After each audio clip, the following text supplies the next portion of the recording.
The gunshot cracked through the night like breaking glass. Mina's breath stopped. Her body pressed flat against the dumpster, the metal cold and wet against her spine. Rain hammered the alley. Blood pooled under the flickering streetlights, spreading slowly toward the drain. The man was still twitching. Then he stopped. She didn't mean to be here. Wrong shortcut, wrong night, wrong life. 3 men stood over the body, designer shoes, expensive watches catching the dim light. The one in the center hadn't moved, hadn't spoken. He simply nodded once, and the others began wrapping the corpse in plastic. The sound, wet, rustling, efficient, made Mina's stomach turn. She clamped her hand over her mouth. Don't breathe, don't move, don't exist. Her phone buzzed in her pocket. The sound was barely audible over the rain, but the man in the center stopped. His head turned. Not quickly, not with alarm, just awareness. Like a predator sensing movement in tall grass.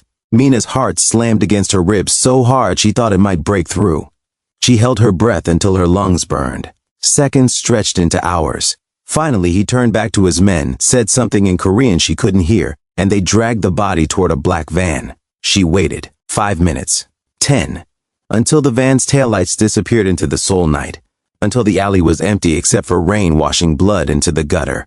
Until her legs stopped shaking enough to stand. Then she ran. The convenience store lights were too bright. Always too bright at 3 a.m. Mina stood behind the counter, her reflection ghostly in the window. Dark circles under her eyes. Hair pulled back in a messy bun. The same uniform she'd been wearing for 16 hours. Coffee shop morning shift, tutoring in the afternoon, convenience store until dawn. Sleep was a luxury she couldn't afford. Her phone sat on the counter. 17 missed calls from her mother in the Philippines. She couldn't answer. Not yet. Not until she had good news about the tuition payment. Not until she could send money home for her sister's medication.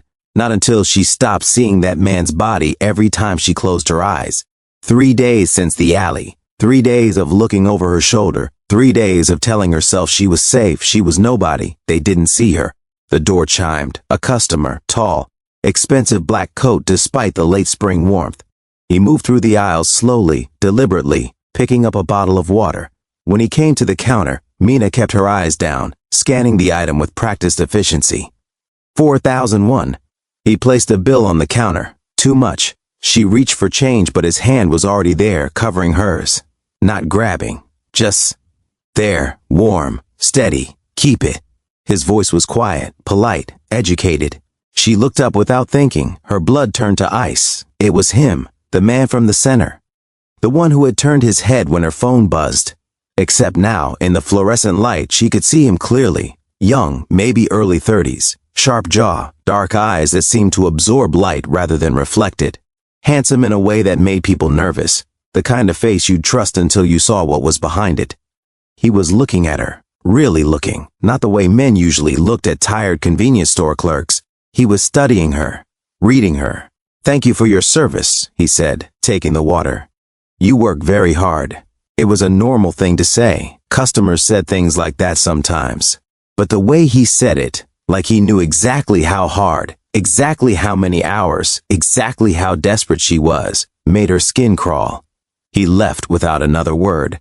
Mina's hands were shaking so badly she had to sit down. She told herself it was coincidence. Seoul was a city of 10 million people, but neighborhoods overlapped. Random encounters happened. She'd probably seen him before without noticing. She was paranoid, traumatized, imagining things.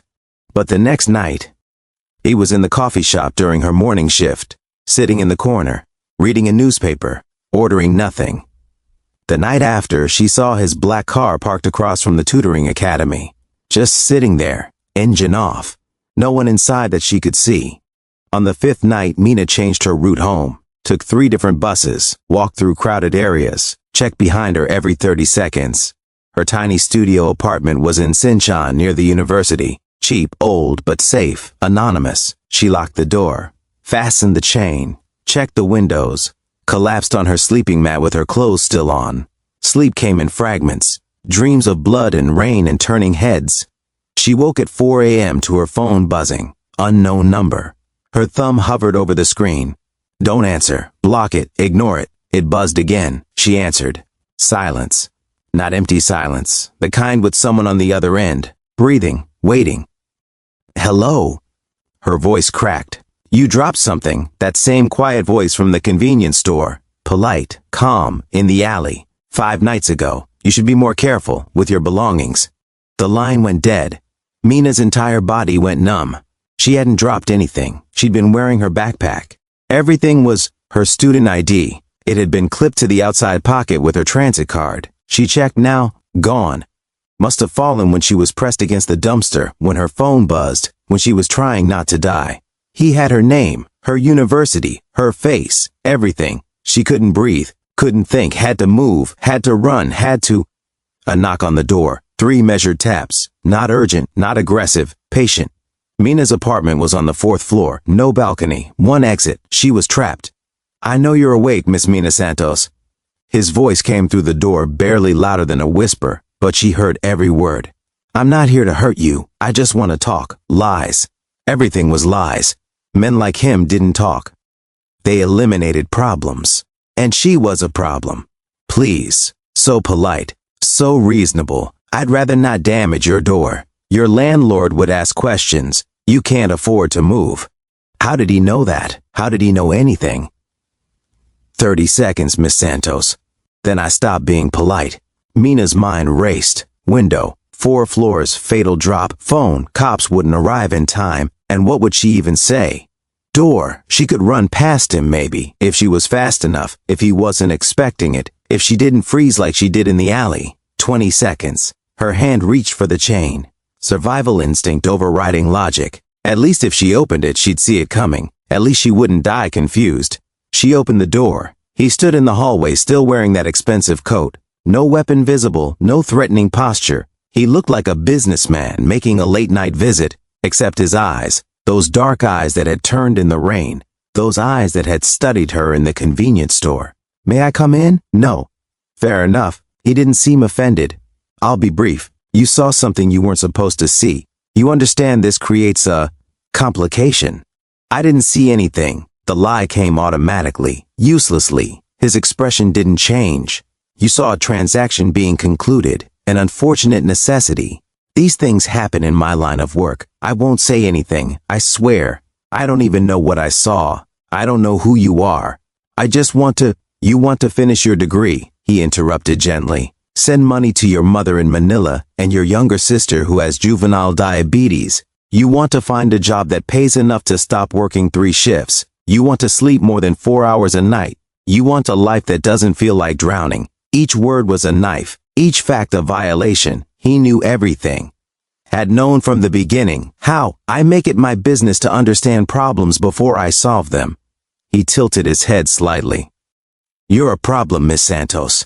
But potentially, a solution as well. I don't understand. You will. May I? He gestured past her into the apartment. Every instinct screamed no. But what choice did she have? He knew where she lived, where she worked, where she studied. Running would only delay the inevitable. She stepped aside. He entered like he belonged there, moving to the small window overlooking the street. His hands stayed in his pockets, relaxed, unthreatening. Somehow that made it worse. My name is Han Jae-sung, he said. Perhaps you've heard it. She had. Whispers in the international student community. Warnings about certain bars, certain neighborhoods, certain people you didn't cross if you wanted to stay safe in Seoul. The Han family. Old money, new power, connections that made them untouchable. You're going to kill me. Not a question, a certainty. I haven't decided yet. He turned from the window. Killing you is simple, efficient, but wasteful. You're intelligent, resourceful. You've survived in a foreign country with no support system and crushing debt. You speak 3 languages. You're invisible. Foreign students always are. These are valuable qualities. For what? I need someone the police won't notice. Someone with no connections to my organization. Someone desperate enough to take risks but smart enough to minimize them. He paused. Someone who understands what happens to people who betray me. Mina's throat was dry. You want me to work for you. I want you to stay alive. Working for me is how you accomplish that. And if I refuse? He didn't answer immediately. Instead, he pulled out his phone, tapped the screen and turned it toward her. A photo. Her mother's house in Manila. The exact house. Taken recently, she could see the new security bars they'd installed last month. I don't make threats, Miss Santos. I make observations. You have people you care about. They're vulnerable. I'm giving you the opportunity to keep them safe. The room tilted. Mina grabbed the wall for support. I could go to the police, she whispered. You could. They'd investigate. Eventually, they might even find evidence of something. But investigations take time. Arrests take longer. Trials. He pocketed his phone. Well, trials are uncertain, and in that uncertainty, accidents happen. To witnesses, to families, to young women who should have minded their own business. You're a monster. I'm practical. No anger in his voice, no defensiveness, just statement of fact. The man you saw die was going to testify against my associate. He would have destroyed families, businesses, livelihoods. I prevented that. Sometimes violence is mathematics, one life versus many. You understand mathematics, don't you? Engineering student? He knew her major. Of course he did. What would I have to do? Small things at first, deliver packages, observe locations, translate documents, nothing dangerous, nothing that would compromise your moral integrity too severely. The way he said it suggested he didn't believe in moral integrity, or didn't care. In exchange, your debt disappears, your family receives financial support, you graduate with excellent prospects, everyone wins.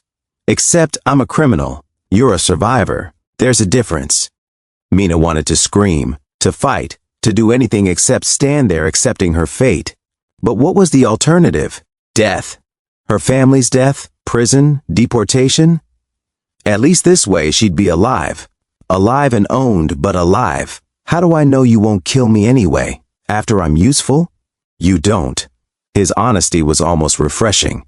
But consider, dead employees are expensive to replace. Good ones are rare. I have no incentive to waste resources. As long as you're useful and loyal, you're safe. He moved toward the door, then paused. I'll give you 24 hours to decide. Tomorrow night, 10 p.m., there's a cafe in Itaewon called the Velvet Room. Come alone. Order the house blend. Sit by the window. Someone will contact you. He opened the door. Or don't come. Stay here. Keep working your 3 jobs. Keep sending money you don't have. Keep looking over your shoulder. Eventually you'll make a mistake. Eventually someone else will notice what you saw, and they won't be as generous as me.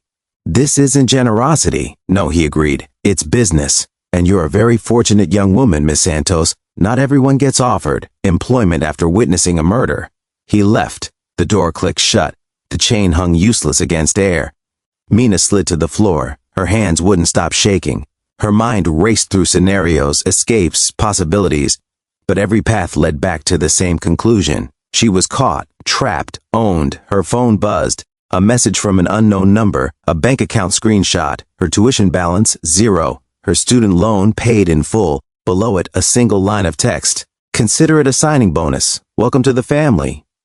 HJS Mina stared at the screen until it went dark. Outside, Seoul continued its endless motion. Cars, lights, people living normal lives. And here she was, sitting on a cold floor in a tiny apartment, holding a phone that proved she'd already made her choice. Or rather, that the choice had been made for her the moment she'd taken that shortcut through the alley. She'd run for her life.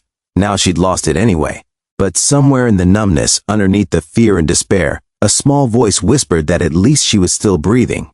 At least her family would be safe. At least she'd survive, even if survival meant becoming something she'd never wanted to be. The rain started again outside. Mina closed her eyes and listened to it hit the window. The same rain that had washed blood into the gutter. The same rain that was washing away the last remnants of her old life.